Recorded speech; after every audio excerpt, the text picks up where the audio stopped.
Hey gang. All right, enough silliness with those cliched blues lines. What I thought I'd do this week is show you something that I call double bending or compound bending, and it's a way to make your bends a little extra dramatic. I like to use it for effect in a number of my solos. I hope you will find it effective as well. We'll show you a couple different variations of that coming right up. A little simple thing to add, but it's easy, but it's pretty effective. Oh, that's the best kind of thing. All right, we'll see you in just a second. All right, gang, let's do this. All right, first things first, you can download the tab where I've got the scale that we're going to do this over and 4 examples for us, okay? So the scale that we're going to use for this is the C Dorian mode, and or the C Dorian scale, whatever you want to call it, all right. This will work in this case, the C Dorian. It doesn't matter what scale you're using. This technique is going to work over. It doesn't matter what key, okay? This is independent of all that. But in this example, we're using the C Dorian mode. Now, the C Dorian mode, if we start up here, I'm on the 8th fret. This is the 8th fret right here. You can see the 12th is right here. So if I'm on the 8th fret right here, 4th string, 10th fret is the root of a C, and I can play the C Dorian mode like so.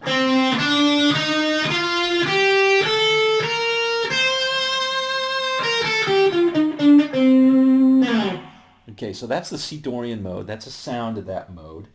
And we're going to do our examples on one of the 2 bending strings. So I think of the 2nd string and the 3rd string as my primary bending strings. Those are the strings I usually use when I'm going to bend a note. As we probably all know, one of the keys to bending is to pick a note that's usually it's in the scale, and we bend to another note that's in the scale, often the next note. So let me just confine if I think about the C Dorian mode just on the 2nd string and play it all the way up, I'm going to start from the C on the 2nd fret, 2nd string, and just play the Dorian mode all the way up. And this is also tabbed up for you.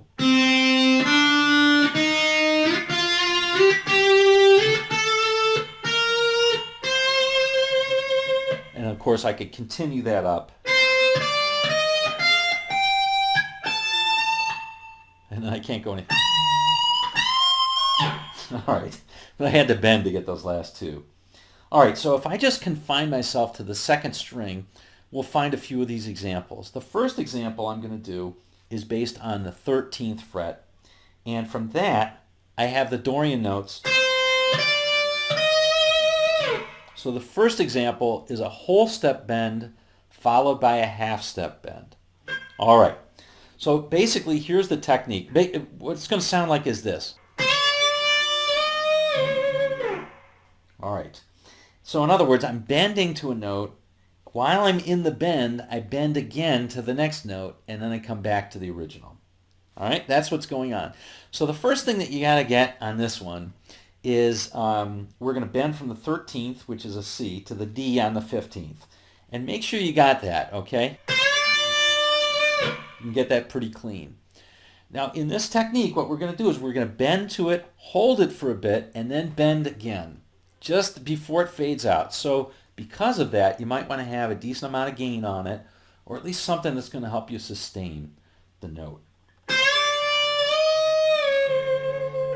Okay, so make sure you bend that first one, hold it for a while, and then bend again. Now, I happen to think that one is the easiest, the whole step followed by a half step, because a half step is not that bad. You've only got another half step once you've got that whole step, and you can hold that whole step for a while. All right?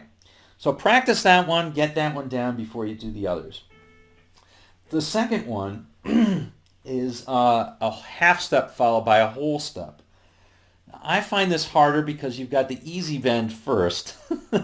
And the tendency, at least for me, is to overbend the first bend and get it a little bit out of tune before I go to the next one. And I'll be honest with you, I don't use this one as much. I think probably because of that. And because also that half step bend is just a cool bend in and of itself. But we can do that one. We can start on the 10th. The next Dorian note would be the 11th. And the next one would be the 13th. So from here, I'm going to bend to here and hold. And then I'm going to bend to here and hold. And then come back. All right, so here it goes. One more time. All right, and you can see it's a little bit harder because you've got a whole step bend on the second half, and it's just already starting to fade a little bit, but it can be effective. All right, here's the next one, and this is also kind of difficult, and this is a whole step bend. So an example of that would be if I'm going to bend to the 11th, or I'm on the 11th, which is part of the Dorian mode. I'm going to bend to the 13th, the C Dorian mode, I should say, the 13th, and I'm going to bend to the 15th.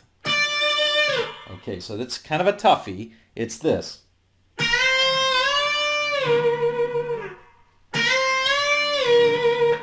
All right, so you can see this one's a little bit tougher because you've got two whole step bends, and so you end up going a whole two steps.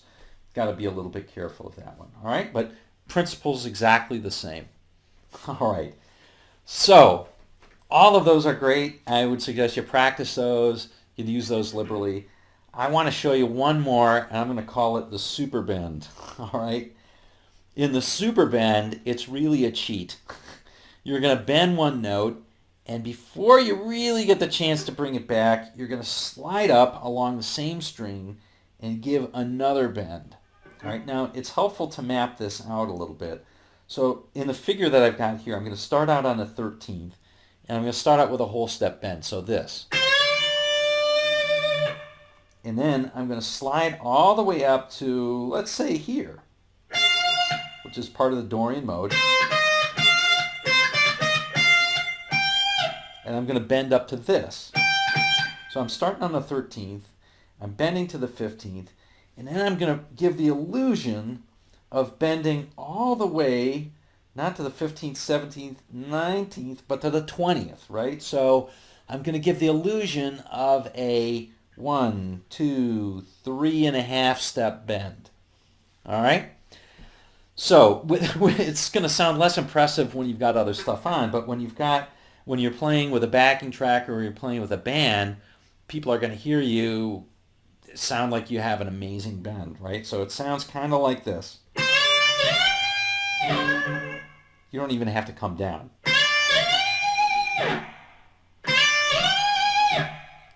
That is pretty screaming. All right. Anyway, I hope you enjoy that one. You got it.